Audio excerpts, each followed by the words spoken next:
The moment I stepped onto the graduation stage, my father stood up and laughed. "Don't clap for her," he shouted. "She's been a disappointment her whole life." The entire auditorium went silent. I wished the floor would swallow me. Then, a man in a tailored black suit stood from the front row. He walked straight toward me, took the microphone, and said, "Excuse me, you're insulting the future CEO of my company." In less than 60 seconds, my father's proud smile completely disappeared. The morning of my college graduation was supposed to be the happiest day of my life. I woke up before sunrise, carefully ironed my graduation gown, and stared at it for a long moment. For years of late-night studying, 2 part-time jobs, and countless sacrifices had brought me to this day. I had paid for my own education without asking my parents for a single dollar. Still, I hoped they would finally be proud of me. When I arrived at the auditorium, my classmates were taking photos with their families. Parents hugged their children, grandparents wiped away happy tears, and everyone seemed excited for the ceremony. My parents arrived 20 minutes late. My mother barely looked at me. My father glanced at my gown and smirked. "So, this is what all those years were for," he said. "A cheap piece of fabric and a piece of paper?" My younger brother laughed beside him. "You still don't have a real job." I forced a smile, pretending their words didn't hurt. They had no idea that just 1 week earlier, I had secretly signed a contract with one of the biggest technology companies in the country. And someone very important had promised to attend my graduation without telling anyone. That surprise was only minutes away. The graduation ceremony began with music and applause filling the auditorium. One by one, students walked across the stage while their families cheered from the audience. Cameras flashed everywhere, capturing proud smiles and unforgettable moments. Then my name was called. I stood, took a deep breath, and started walking toward the stage. Before I could reach the dean, my father suddenly stood up. His loud voice echoed through the entire auditorium. "Don't clap for her," he shouted. Every head turned toward him. "She'll never be successful.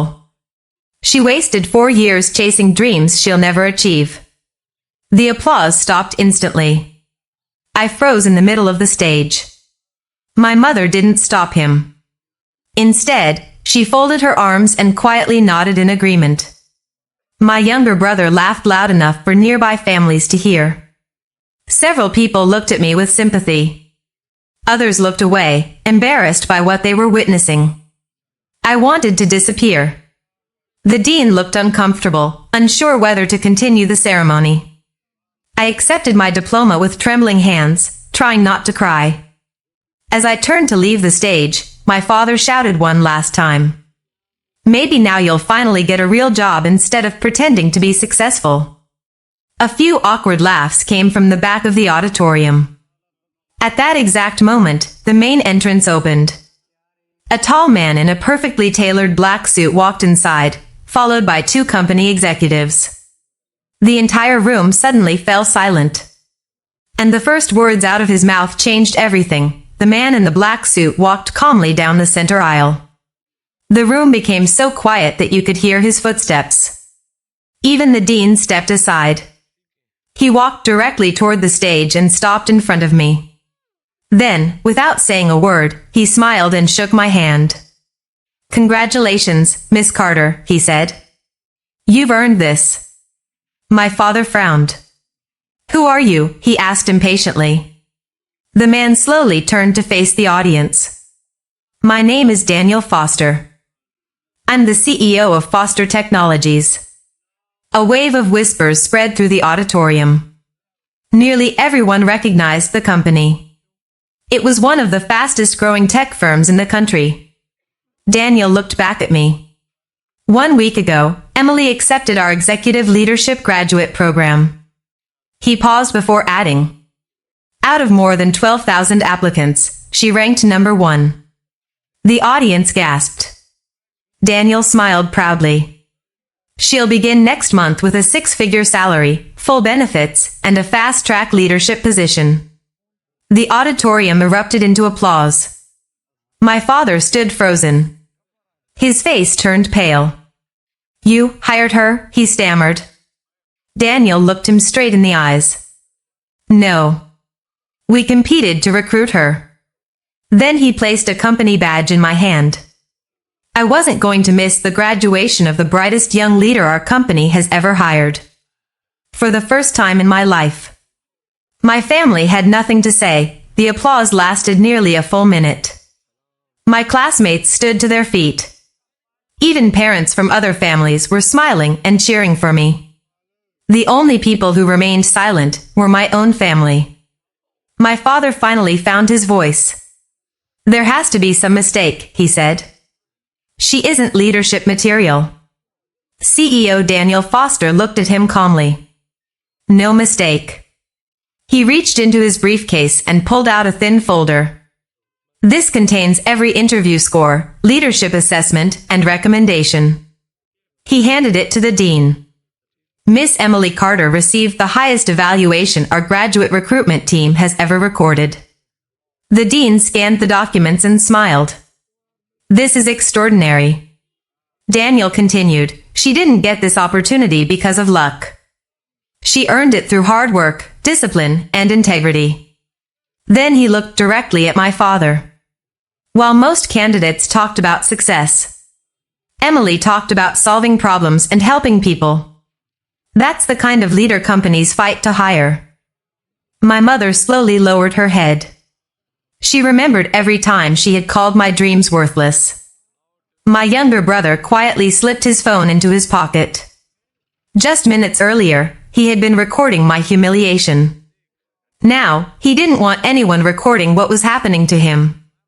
Daniel handed me my official employee ID. "Welcome to Foster Technologies." He smiled proudly. "Future Vice President." The entire auditorium exploded into applause once again. For the first time. My parents realized they had spent years mocking the very person everyone else respected the most. The ceremony ended, but no one rushed to leave.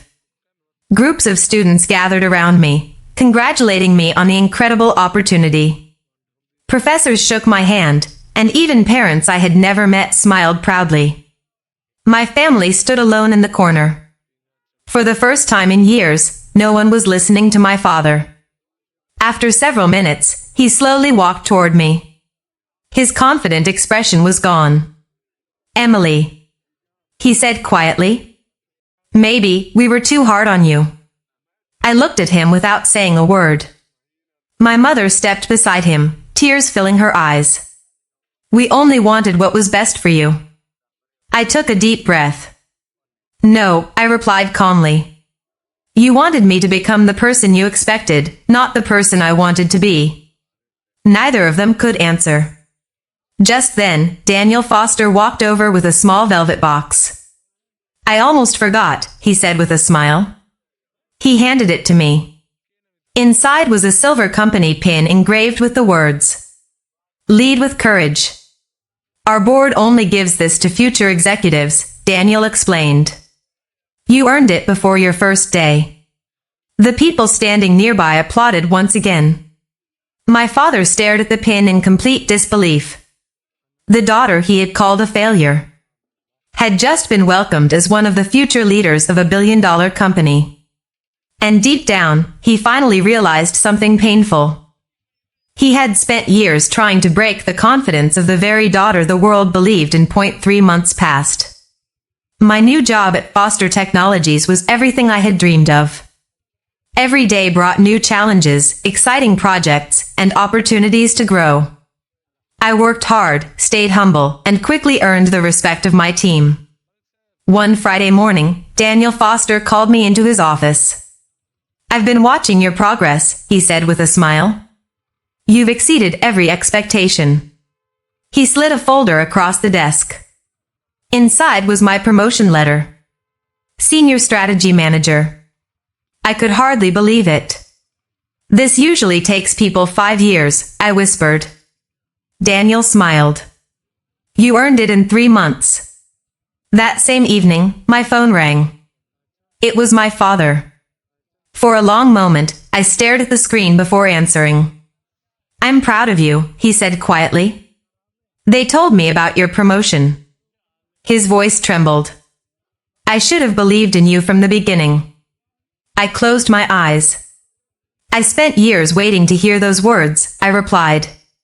But I stopped needing them the day I started believing in myself. He didn't argue. He simply whispered, I'm sorry. After the call ended, I looked out the window of my office overlooking the city skyline. The greatest victory wasn't the promotion. It wasn't the salary. It wasn't proving my family wrong. It was finally realizing that my worth had never depended on their approval. Sometimes, the sweetest revenge isn't making people regret losing you. It's becoming so successful that their opinion no longer matters. 1 year later, I stood on a stage once again. But this time, I wasn't wearing a graduation gown. I was wearing a Navy business suit. More than 500 employees filled the auditorium as Foster Technologies hosted its annual leadership conference. When Daniel Foster stepped onto the stage, he smiled at the audience. Today, he announced, I'd like you to meet the youngest executive director in our company's history. He looked directly at me. Emily Carter. The room erupted into applause as I walked to the podium. Among the audience, I noticed 2 familiar faces. My parents. They had quietly accepted my invitation and sat in the very last row. They weren't there to judge me anymore. They were there simply to watch. After my speech ended, hundreds of employees stood and applauded. Daniel leaned toward the microphone and said, Success isn't measured by where you start. It's measured by the courage to keep moving when everyone else stops believing in you. As people began leaving, my father slowly walked over. His eyes were filled with pride. You didn't just earn a career, he said softly.